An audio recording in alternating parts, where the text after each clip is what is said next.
Hi, and welcome to this week's True Crime live stream. If you're new here, I'm FEARSONA, you can call me FEARSONA Red, and I'm your friendly neighborhood True Crime VTuber, here to give you full body chills. Yes! Nailed that intro. Hey, listen, no, it doesn't matter how long I'm gonna do this, like, you know, for how long am I gonna be a VTuber, a YouTuber, I'm always gonna like, celebrate those little moments when I don't mess up my intro. And my microphone works, and it's not muted. Great. Okay, so thank you guys for tuning in today. I do hope you will enjoy my video and the case that I have for you today. But before we start, a quick disclaimer. This video includes graphic description of violence and strong language and very disturbing audio recordings. Viewer discretion is very much advised, and this is your chance to click away and stop watching. I will obviously warn you when the audio or like any graphic pictures are about to be shown. Wow, okay, Esau just joined as a member. Thank you so much. Okay. Yeah, like if you don't know, my channel just got the membership option, and if you get a membership, it's I think it's for $3.99 only, because I set it to like lower, the lowest tier. And if you get it, you will also get the da-da-down, the emotes. Da-da-down. I mean, I mentioned it before, but these are the emotes that you will get. Exclusive emotes for members. Obviously, you will get it.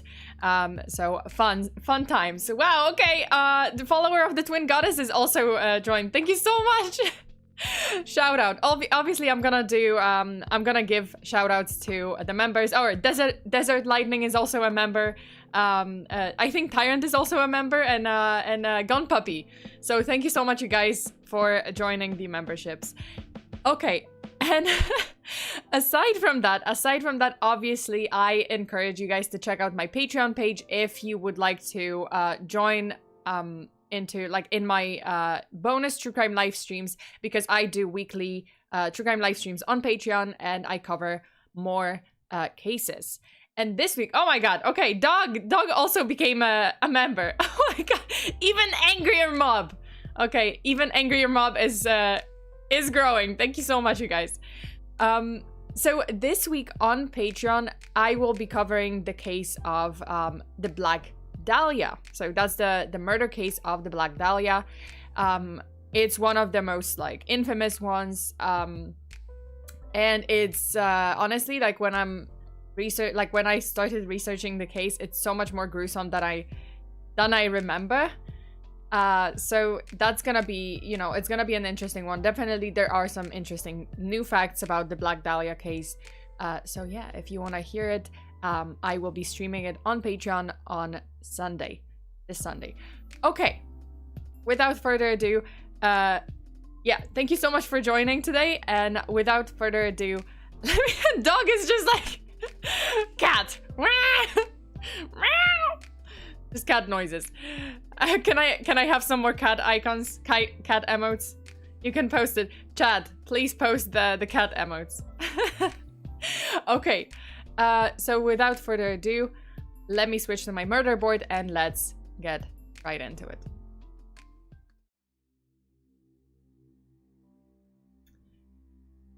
So the story I've got for you today is a little different than the type of cases that I usually cover. This one doesn't have an unsolved murder or raised many questions and controversies, especially regarding domesticating wild animals and keeping them as pets. This is the story of Travis the Chimp, Charla Nash, and the gruesome attack in 2009. So it all began from Travis, a chimpanzee who became a rising TV star and celebrity between 1999 and 2004. Known for his appearances in television shows including the Maury Povich Show and The Man Show, as well as like multiple commercials like Pepsi. Oh, okay. Chance Freely also became a member. Thank you so much. Okay, so moving on. Though many people know about the gruesome incident in 2009, not many know that Travis's story was quite sad and tragic from the day he was born. So Travis was born on October 21st, 1995 in Festus, Missouri, at the current Missouri Chimpanzee Sanctuary, which back then was called, I believe, Casey's compound. These are actually pictures of baby Travis with the compound's or the sanctuary's owners. And Travis was actually taken from his mother Susie when he was only 3 days old, and he was given away, I believe, to another, like, I don't think he was bought at 3 days old. He was given away to someone else, to a breeder or someone else. And then later he was purchased for $50,000 by Sandra and Jerome Harold. And he soon moved into their home in Stamford, Connecticut. The less known fact, and another tragic part of Travis's story, was actually his mother, Susie. So his mother escaped from the compound in 2001 and ended up being fatally shot.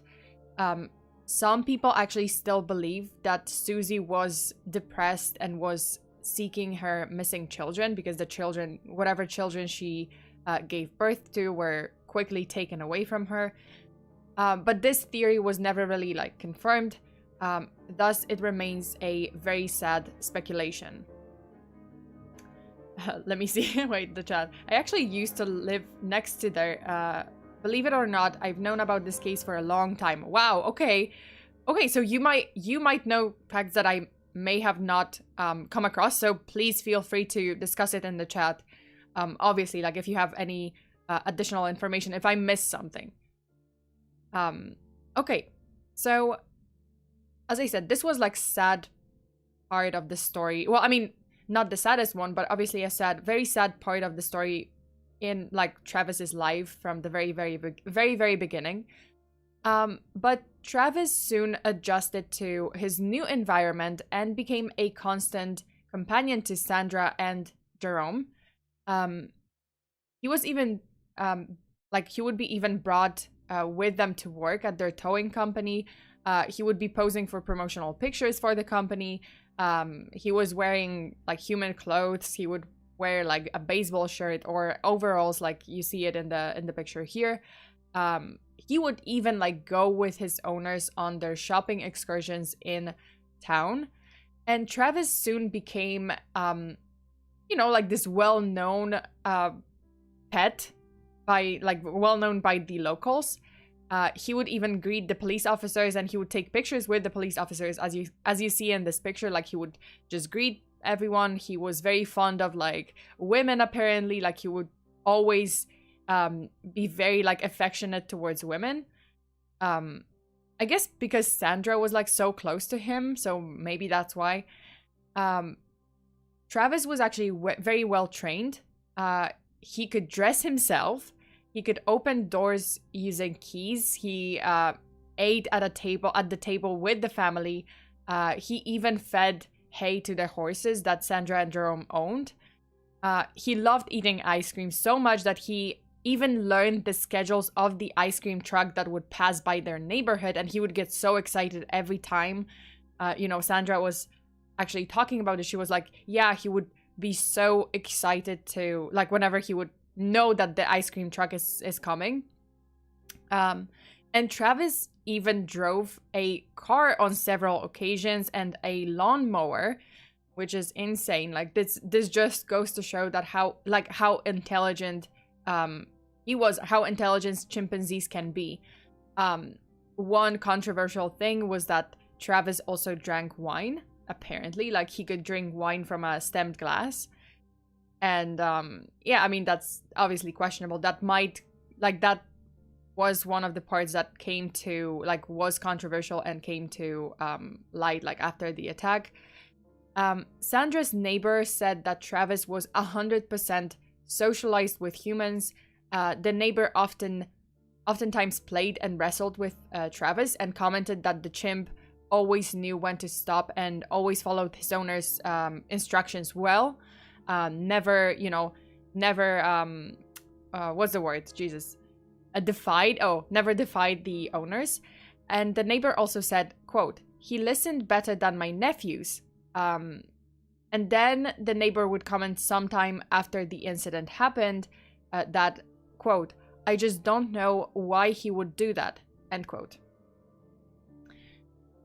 And then an incident happened in 2003 where Travis escaped from Sandra's car, followed by him being on the loose for several hours. And this was actually not entirely his fault. Like, he wasn't unprovoked, because it is believed that Travis was triggered at the time, like triggered to escape, when a pedestrian threw an empty soda bottle like at the car, which went right through a partially open window and struck Travis in the head while they were like just waiting at a traffic light. So first of all, like, what the fuck? What kind of asshole just throws garbage into someone's car, and especially like throws something at a chimpanzee? Like, I'm sorry, like, I hate this line, but you're just asking for it. You're possibly risking aggravating a chimp.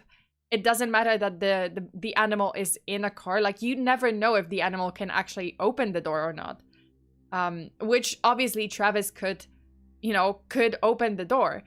And when he was struck with that garbage, with that bottle, that's when Travis unbuckled his seatbelt, because he could do that too.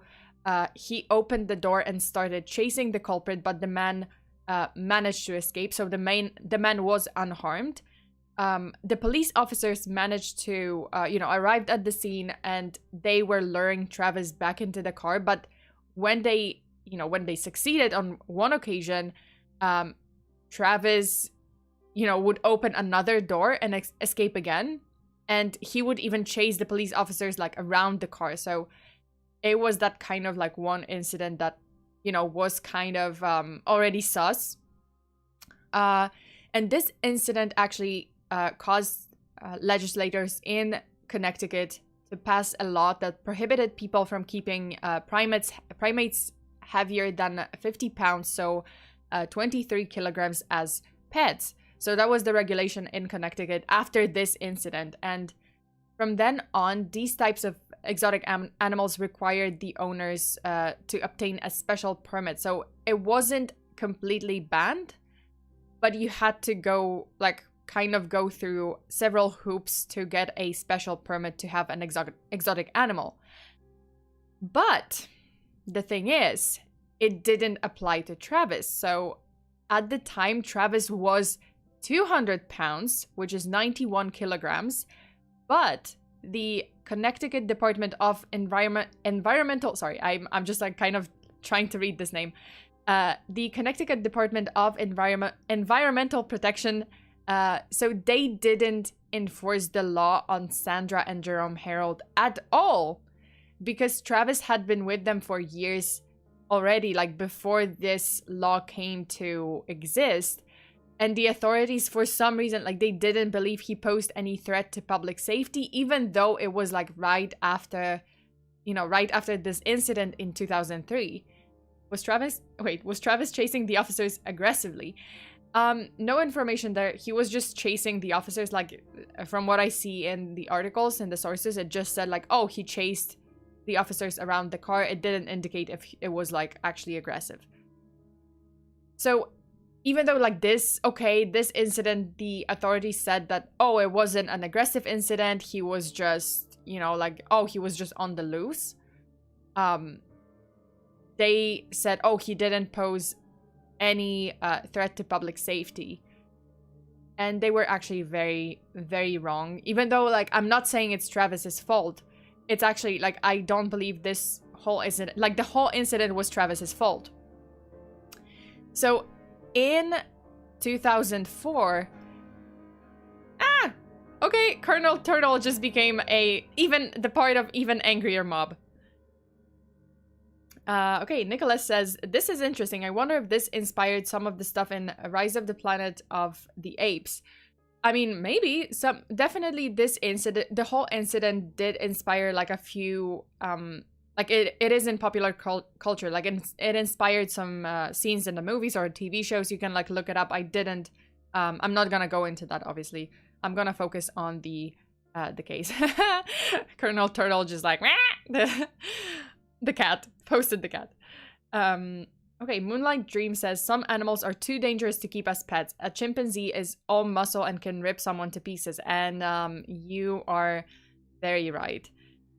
Okay, so in 2004, Jerome Harold passed away of cancer, which was a huge blow to Sandra, who had already lost her child back in 2000 in a car accident. Travis was now all Sandra had. He was her child. She treated him as a child. Like it says, the sources say that she would eat with him, like at the table. She would sleep with him. Like they would just sleep together. They would just be together all the time. And it was reported that Travis started having fits of erratic behavior just before Jerome died and then after.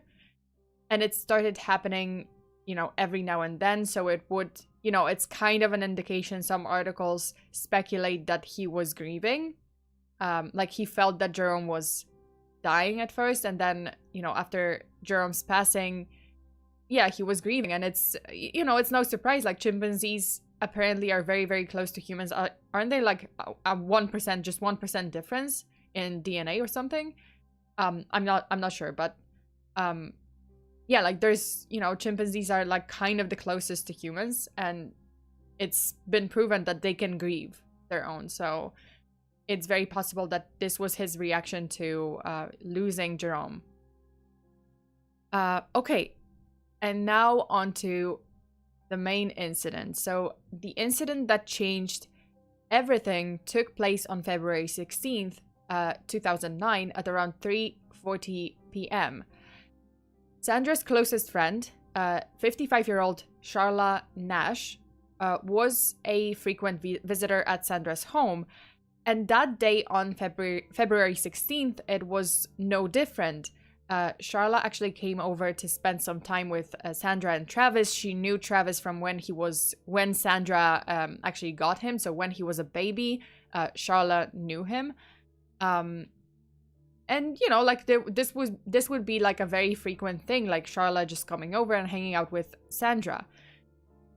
So a little while later, Sandra realized that Travis left his enclosure and then escaped from the house with Sandra's car keys. Obviously, she was concerned because Travis could use the car keys. He could open the door to her truck. He could drive it even. So it's very, like she was concerned that he would do something like that. So Charla wanted to help Sandra get Travis back into the house. And in an attempt to do so, she held out, Charla held out Travis's favorite toy, which was a Tickle Me Elmo doll. While Travis did recognize the doll, he definitely recognized the doll. It is speculated that he may have not recognized Charla because she just recently changed her hairstyle. And the chimp may have gotten confused, scared, just sketched out. And soon the confusion and fear turned into pure rage because Charla had something that belonged to Travis. And this is when Travis attacked Charla. Obviously terrified, Sandra tried to stop Travis at first by hitting him on the head with a shovel and even stabbing him in the back with a butcher knife, which she then described absolutely like broke her heart.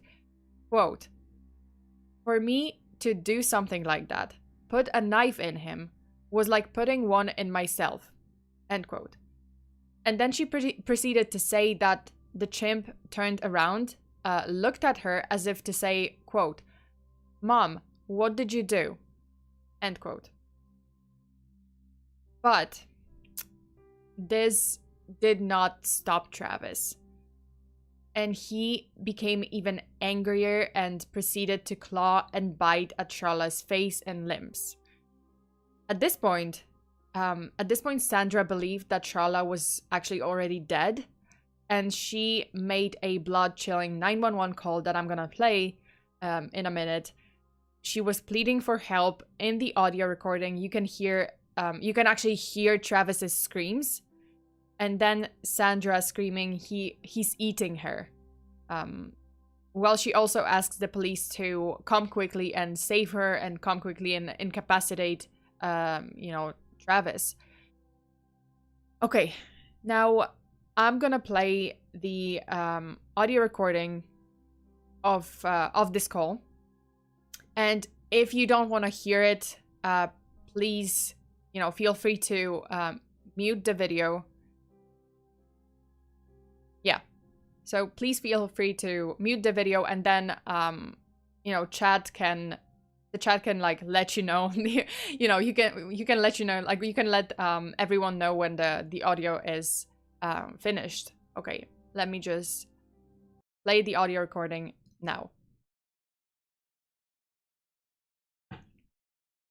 Wait, I have to. Okay. Stand for 911. Where's your emergency? This is Sandy. 231 Rock Crimin Road. What's the problem? Send the police. What's the problem there? The chimp killed my friend. What's the problem with your friend?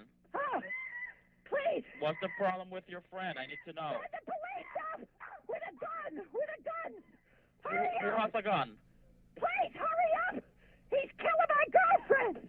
What is the problem?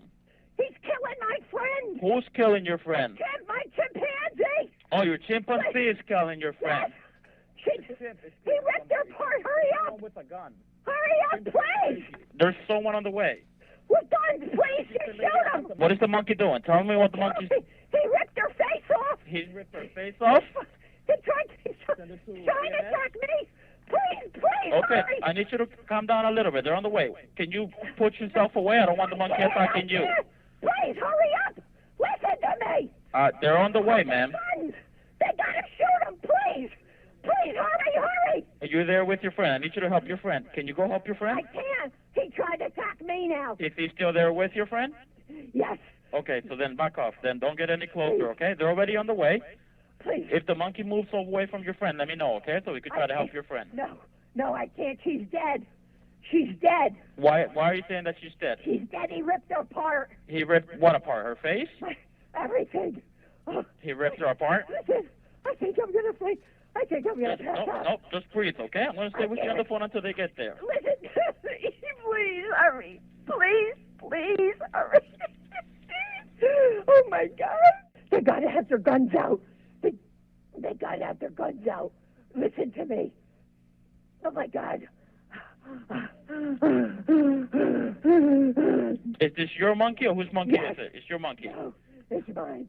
How do you know how big is he? How many pounds? 200 pounds. 400? 200. 200 pounds? Listen to me, please. Where are they? And he's a chimp, correct? Yes. Where are they? They're going your way. They're going as fast as they can your way, okay? Please go faster. Please, Dirk. Please. Is the monkey still by your friend, or can you get close to your friend? He's eating her. Please. God, no, please. Okay, I need you to calm down for me. I know it's hard, okay? I know it's hard. But they're going as fast as they can your way, okay? Oh, my God. Please. Hurry. They tell them they got to shoot him because I tried stabbing him and he's not, and it made him worse. Okay, Sandra.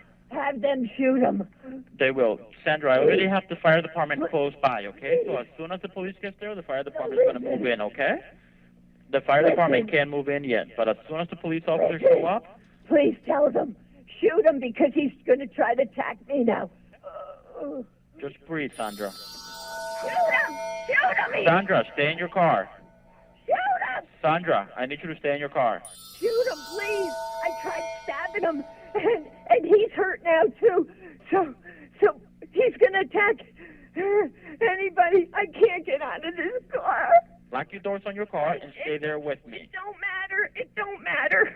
It don't matter. He will rip the doors right Sandra, open. just do what I'm telling you to. Stay in the car. The police officers will handle it. Please tell him to shoot him. Please tell him. Please tell him to kill him, please. They did, Sandra. They're shooting at him already, okay? But he's not dead. I know. They will continue until he's dead, okay? I just need you to stay on the phone with me and breathe. He's not dead. He's not dead. He's not dead. Oh, God. Oh, God. Okay, so this is the end of the recording. You can actually unmute your video now if you did mute it. That was a lot, and you can hear, you know, Sandra obviously being panicked. Sandra screaming that Travis is eating Charla and he's ripping her apart, and it's not even the face. She's saying that, you know, he's ripping everything apart. Yeah, it was you know, it's a very heavy recording, and it's very hard to listen to. So, you know, the emergency services arrived at the scene. Okay, so the emergency services arrived at the scene first, but couldn't approach the house and Charla without the police officers because Travis was still on top of her. And when the police arrived, Travis, injured and still enraged, obviously you heard it in the call, he actually headed straight for the police cruiser. And this is actually a picture of Travis shortly before he was shot, and he was trying to open the passenger door, which luckily was locked. So he smashed the side view mirror. He then proceeded to circle around the car to the driver's side door and opened it, at which point Officer Frank Shafari discharged his service pistol, shooting Travis 4 times. And some reports end the incident here. They say like, oh, he's dead. He was dead. You know, he died of the gunshot wounds on the spot, but this actually isn't true. Because Travis did not die immediately. He actually managed to retreat back to the house and get all the way to his cage. And he was found dead right outside of it. So right next to his cage, possibly because he was treated his cage as the safe place for himself. And instinctively, he wanted to hide away and die. Or before he died. But this is definitely not the end of the story. And not the end of Charla's story. By some miracle, Charla wasn't dead. She was still alive. Even though the emergency crew described her injuries as horrendous. And now I'm gonna show you the picture of Charla before and after. So if you don't want to see it, like, you should probably click away from this video. I'm gonna show the picture of her face after the incident, not immediately after the incident, but you know, like not when, you know, when the injuries were still fresh, but sometime after. So Charla Nash lost virtually her entire face. Paramedics noted that in the attack, she lost her nose, eyes, lips, mid-face bone structure, and received even brain tissue injuries. That's how strong Travis was. That's how strong he could be, and like he clawed on her face. Not only that, the chimp also ripped off both of Charla's hands. So the damage was truly unfathomable and hard to swallow.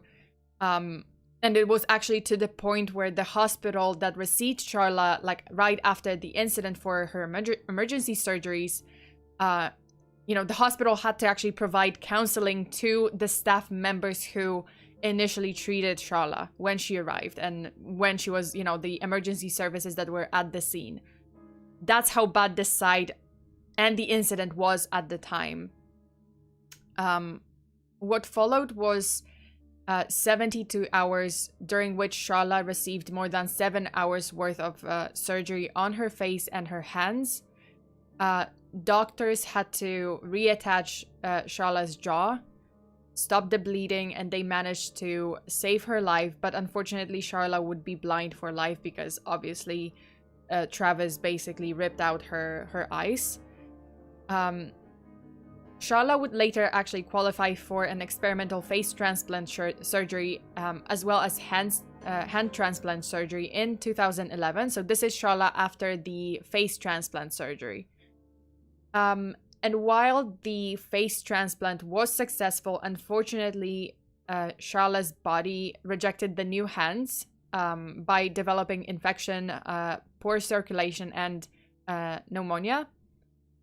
Which in effect forced the doctors to remove the newly transplanted hands, so she ended up without, still without hands. So that's obviously like terrible, and yeah, I can't even imagine, but it's terrible. Like the aftermath was terrible. Following the attack and Travis's death, the state launched a full-on investigation to find out the reason behind the chimpanzee's erratic and aggressive behavior that day. As per the standard procedure in the state of Connecticut, Travis's head was sent to the state laboratory for a rabies test, while his body was sent to the University of Connecticut for a necropsy. The results for rabies came back negative. However, the experts did find something else in his system. They confirmed that Travis had residue of Xanax on his teeth, and the toxicology report further confirmed that there was Xanax in his system. Chance really asks if Charla was able to get her sight back. Not sure if that's a dumb question. No, like she wasn't. Like those were, these are just, I think, fake eyes. Possibly like just prosthetics. But she wasn't able to, she wasn't able to get back her eyesight. Okay, so as I said, like toxicology report confirmed that Travis had Xanax in his system, and here's where the story gets a bit wonky. Because Sandra Harold had told the Associated Press news agency on February 19th, 2009, so 3 days after the attack, that she, quote, never ever gave the drug to her 14-year-old chimp Travis, end quote. But the authorities said that Sandra told them an entirely different story. She said that in fact she had given Travis a Xanax-laced tea on the day of the attack, allegedly to calm him down because he was agitated.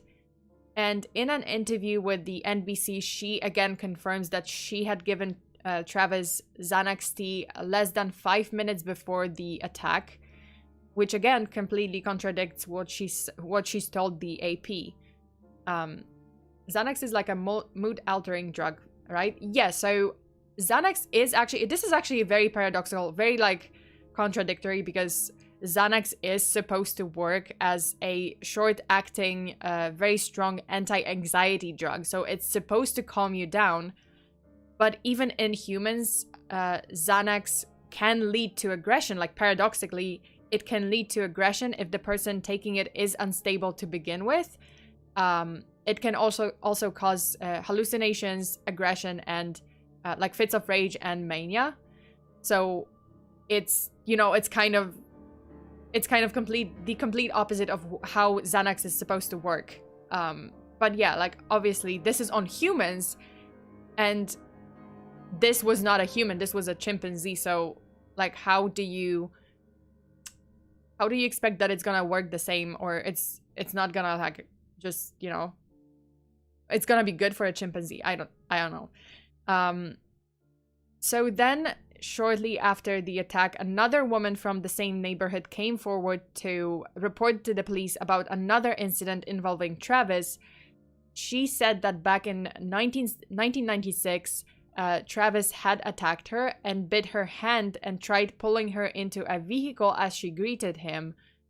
This woman claimed that she had made a complaint to Sandra and to the police, but no record of such complaint exists. So, you know, this is questionable whether or not this actually happened. There was never any evidence. Wait, Sean says, I feel like it's like steroids, too much creates estrogen, probably creates a reversal effect or something. I'm not sure, but like it's, yeah, like I was just looking up Xanax and apparently, yeah, like side effects if, you know, if it's taken too much or if it's taken by someone who isn't stable to begin with, like it can lead to those side effects or to like those completely like contradicting effects. Okay, so as for the legal aftermath of this incident, in March 2009, Charla Nash's attorney filed a $50 million lawsuit against Sandra Harold. Other defendants included in the lawsuit were the Connecticut Department of Environmental Protection for not enforcing the state law on Harold to begin with, and the city of Stamford, as well as the vet who prescribed Xanax for the chimpanzee. So who allowed Sandra to give, you know, Travis Xanax for some fucking reason. I don't know. The judge at the time froze Sandra's assets which amounted to about $10 million. And Charla eventually reached a settlement with Sandra Harold and received around $4 million. And then on March 24th, 2010, 15 months after the attack, Sandra Harold died unexpectedly of a ruptured aortic aneurysm at the age of 72. And according to her attorney's statement, quote, Mrs. Harold had suffered a series of heartbreaking losses over the last several years, beginning with the death of her first and only daughter, who was killed in a car accident, then her husband, then her beloved chimp, Travis. Oh, the cupcake just joined the even Angrier Mob. Thank you so much. Okay, sorry.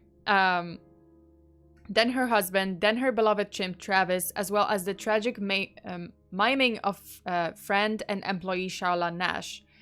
In the end, her heart, which had been broken so many times before, could take no more. End quote. So Sandra was, Sandra passed away. And then in the aftermath of the 2009 incident, the U.S. Representative Earl Blumnauer presented the Captive Primate Safety Act, which added monkeys, great apes, and lemurs to the list of prohibited wildlife species. This meant that the aforementioned animals could not be sold or purchased through interstate or foreign sales, and they couldn't be kept as pets. However, the bill sparked a lot of debate on the cost and actual effectiveness. And while on February 23rd, 2009, the House did vote 323 to 95 in favor of the bill. The bill ended up never being taken up to the U.S. Senate for some reason. I'm not sure why, but yeah, it was just never brought any further. Apparently, the biggest roadblock in for this bill was the fact that many states already had laws banning primates as pets. So I guess they were like, oh, we don't need another act like that. Like, we have those bills already, so like, why? We don't need this. I think that, you know, like, in my personal opinion, this is only my personal opinion, obviously. But I think that while, you know, Charla was absolutely obviously the victim who suffered horrible injuries and consequences in the aftermath of incident, the biggest victim here was Travis, who, yeah, paradoxically the culprit, but he was also a huge victim in this whole situation. The chimpanzees, you know, the chimpanzee meant to be a wild animal and not a domesticated pet. You know, he was taken from his mother right after birth, sold like a, I don't know, commodity, you know, exploited on multiple occasions because he was, yeah, like he was, you know, in TV shows, in commercials, and also like he was promoting the family business. He was fed medication that was never meant for him. He was fed alcohol that was, I'm pretty sure it's not meant for chimpanzees. And sure, you know, Sandra and Jerome, you know, multiple reports say that they treated him very well. They treated him like family, equal to how any of us like pet owners treat our dogs or cats, or even better, like they would, you know, like they would dress him, they would drive him around, they would like allow him to do stuff that, I don't know, humans would normally do. But the difference is that chimpanzees were, you know, were never meant to be domesticated. Like, unlike dogs, because dogs come from wolves and have been consistently over hundreds of years bred to become genetically domesticated animals. Like there is a change in their, I don't know, like genetic code. Like they're not as aggressive. Meanwhile, like chimpanzees, there's no such things with primates. Like there's no such things with, you know, with chimpanzees. They are not bred to be like domesticated. They obviously are very intelligent, more often than not smarter than most kids, because kids are idiots, let's be real. Okay, I'm kidding, but I mean, am I? Anyway, chimps are unexpectedly, you know, genetically very close to humans, and yet they are so far from humans. So I don't know, like, again, this is my personal opinion, and like I just don't think this was a place for a chimpanzee. Like, no, like the chimpanzees are not meant to be pets. I'm just not a fan of keeping wild animals in closed captivity. I'm not a fan of zoos.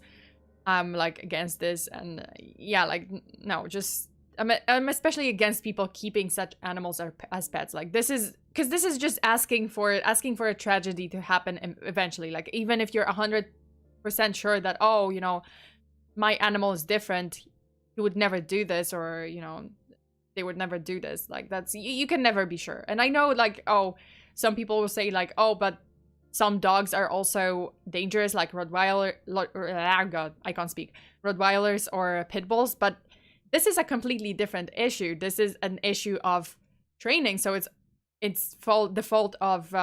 oftentimes it's fault of the owners. Whereas here, like the wild animals usually have this natural instinct, where like dogs or cats, like domesticated dogs or cats, were like bred for hundreds of years to not have that instinct. To be honest, I can't tell whose fault it is. I think everyone's, like, honestly, Sandra and Jerome's fault, like, huge fault of, you know, them kind of giving him what he's not supposed to eat, like medications that he's not supposed to take, you know, like the chimpanzee, you know, like he was provoked, somehow. I don't know. I'm really not sure. And, well, I mean, we might never know. But, you know, Travis's tragic story is just one example. Travis and Charla's tragic story is just one example of many, you know, such stories where an exotic animal actually attacked someone. And it ended, like, even worse than this. Like, it ended with someone's death. Well, I mean, this one also ended with Travis's death. But yeah, like, I don't know. Wolf is a good example. Wouldn't take a wolf out of the wild and treat it like an average dog. Right? Like, yeah, that's, you know, as I said, like, dogs come from wolves, and they've been like genetically modified basically to be domesticated, to not be able to survive out in the wild. Like, it's very unlikely that if you release a dog into the wild, like they're gonna survive. They're not gonna survive. So it's just, yeah, I don't know, like to me it's just, yeah, it's chimpanzees, not domesticated pets. Don't just keep chimps as your pets, or any exotic animals, really. Like, you know, dangerous exotic animals like I don't know, tigers or lions. Like they're just not meant for that. You're just basically asking for a tragedy. I hate that line, like asking for it, but yeah, you're asking for it. But yeah, that's the story of Travis and Charla. And before we end this stream, I would like to send my thanks to all of my patrons. Obviously, there's a lot of you guys. Thank you so much for supporting me on my Patreons, for supporting me here, because some of you guys just joined the membership, the channel memberships. So thank you so much for all your support. It really, you know, makes it possible for me to keep going and to you know, cover more cases and do more stuff. And obviously, like, it makes it possible for me to advertise my channel on YouTube as well. Okay, let me switch back to the chat.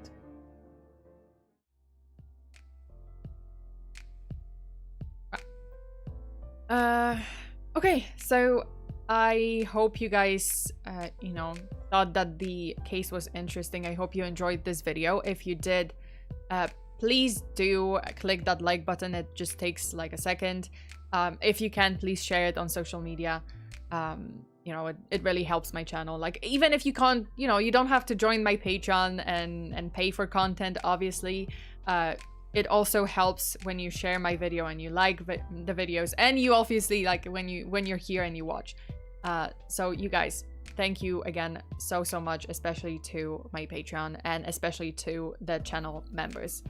There are a few cases where an exotic animal loves a human like a pet, but there are more cases like Travis. Yeah, that's true. Like, there were so many cases. And I obviously, like, oftentimes it's not the animal's fault. Like what was it? Jesus. The gorilla that was, you know, someone, like a boy just fell, like a kid fell into the enclosure at a zoo, and the gorilla had to be like shot dead, even though they weren't attacking the boy or something. I don't even remember what it was, but I don't remember the name of the gorilla, but I remember that case. And, you know, the animal had to die because, you know, because some stupid kid just like jumped into the enclosure or something. Damn. Like, this is just not... Oh, Harambe. Yeah, like Harambe. Harambe? Yeah, I remember that. Okay, yeah. That's true. Yeah, that was like so sad. That was so sad. That was one of the saddest cases where obviously the wild animal, like the exotic animal, was not at fault at all. Like 0%. And yeah, and they got shot and they had to die. Okay, so that's it for today.